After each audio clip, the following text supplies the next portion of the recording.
এরপর আমরা চলে এসেছি হাতিবাগান নবীনপল্লীর আর্ট স্ট্রিট দেখতে। আর্ট মানে স্ট্রিটের আর্ট নয়, ওই একটা বাড়িতে বিভিন্ন টাইপের প্রত্যেকের শ্রীরাম বসু বিভিন্ন শিল্পী টিল্পীদের ছবি আঁকা আছে। রাস্তায় নয়, স্ট্রিট বলতে রাস্তায় কোনো কিছু আঁকা আছে তার উপর নয়, ওই প্রত্যেকের বাড়িতে বিভিন্ন রকমের ছবি আঁকা আছে, ওটাকেই আর্ট স্ট্রিট বলছে। আর ওই জায়গাটায় আমরা চলে এসেছি।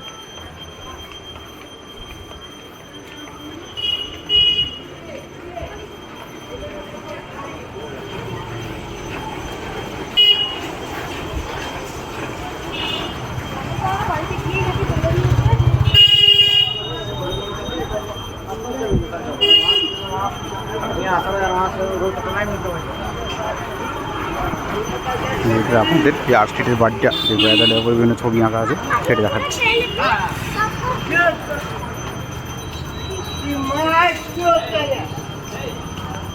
আচ্ছা, আসতে পারে, ঠিক আছে।